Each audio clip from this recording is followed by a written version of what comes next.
नमस्कार दोस्तों, हमारे चैनल पे आप लोगों का स्वागत है। आज मैं आप लोगों के लिए जीवित पुत्री का व्रत कथा 2 लेके आई हूँ। अगर जो लोग हमारे चैनल को सब्सक्राइब नहीं किए हैं प्लीज़ सब्सक्राइब कर देना। तो चलिए शुरू करते हैं। नर्मदा नदी के पास एक कंचनवटी नाम का नगर था। वहाँ के राजा का नाम मलाई केतु था।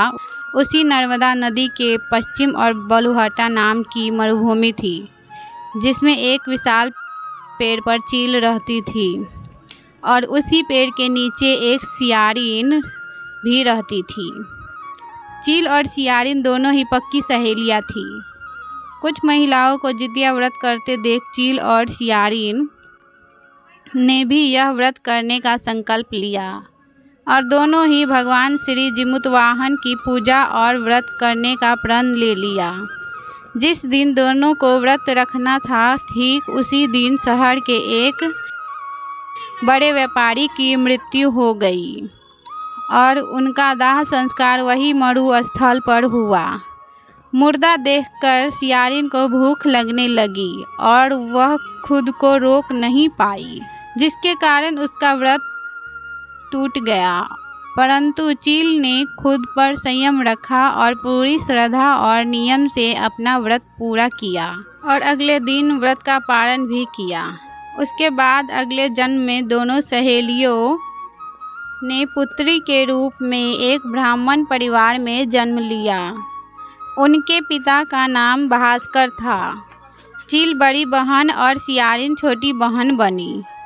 बड़ी बहन का नाम शीलावती रखा गया और उसकी शादी बुद्धिसेन के साथ हो गई। छोटी बहन का नाम कपूरावती रखा गया और उसकी शादी उस शहर के राजा मलाई केतु से हुई और उसकी छोटी बहन कपूरावती कंचनवटी नगर की रानी बन गई। अब भगवान जिमुतवाहन के आशीर्वाद से बड़ी बहन शीलावती को 7 पुत्र प्राप्त हुए, लेकिन कपूरावती के बच्चे जन्म लेते ही खत्म हो जाते थे।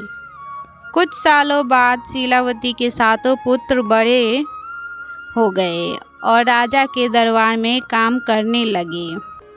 उन्हें देखकर कपूरावती के मन में ईर्ष्या और जलन की भावना उत्पन्न होने लग गई। इस ईर्ष्या की भावना में कपूरावती ने राजा से कहकर शीलावती के 7 बेटों के सर कटवा दिए।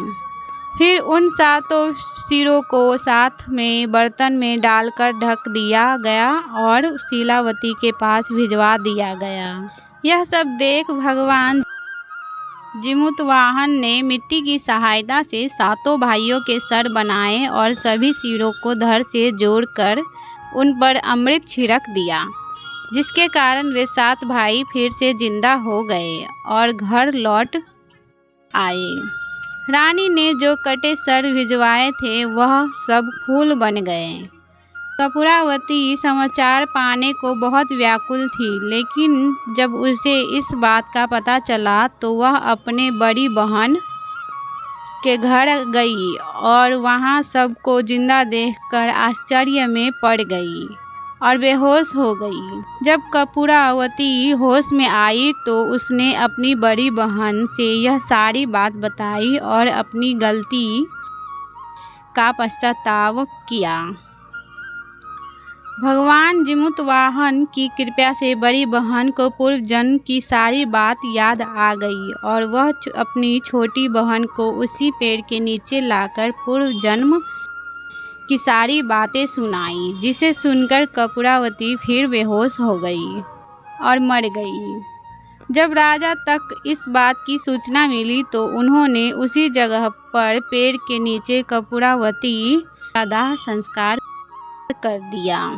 अगर आप लोगों को यह स्टोरी अच्छा लगा हो तो वीडियो को लाइक और चैनल को सब्सक्राइब कर देना। मिलते हैं इसी तरह के नए अमेजिंग वीडियो के साथ, तब तक के लिए बाय।